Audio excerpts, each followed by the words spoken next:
Today on Running to Him. God provides for our needs, but we must respond in faith to access His provision. Today's reading is Exodus chapter 16, verses 22 through 36, and we'll concentrate on verses 25 through 29.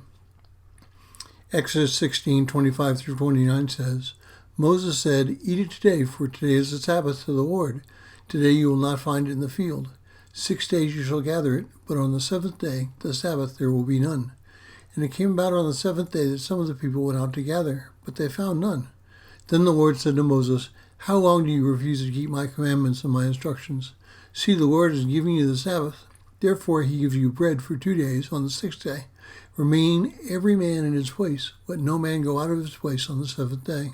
Well, I'd like to address two things today. The first is God's provision, and the second is our response to that provision. The desert is a hostile environment. Water might be found in some places, but the food is another story. Without any vegetation, animals can't eat. Therefore, a man will suffer through not being able to have meat or vegetables. For that reason, God provided manna. At the same time, He outlined a process as to how the Israelites were to live. The Israelites collected manna for 6 days, but they gathered twice as much on that sixth day and put half aside for the seventh day. God provided enough manna on the sixth day so that the seventh day could be a day of rest.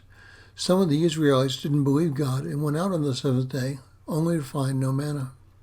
Our response to God's provision should be our acting on faith to obey Him. The problem arises when we take off on our own and after receiving that provision. We don't just believe God is capable of continuously providing for our needs.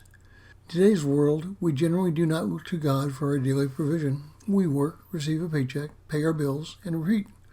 We rely on ourselves to provide what we need and to put God in the collection plate with our offerings. Our actions tell how we feel about God's provision. A day of rest should be a part of our regular lives. We all need to be regularly recharged. If we don't rest, we eventually will experience emotional burnout. Therefore, 1 day per week should be dedicated to doing as little as possible.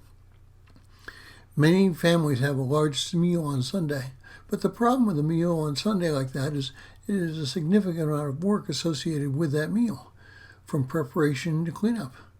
A suggestion to change that scenario would be to prepare the meal on Saturday and just warm it up on Sunday. That small change could significantly impact our lives, both physically and spiritually.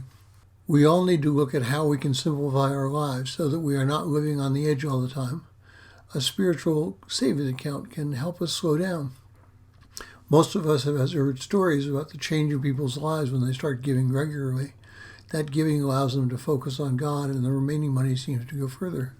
A spiritual savings account does the same thing. As we pray and study scriptures, we should write down a passage that jumped out at us, and then when we don't have time to do a Bible study, we can read those verses and refresh ourselves until the next times that we can study. God provides for our needs, but we must respond in faith to access that provision. Thank you for listening.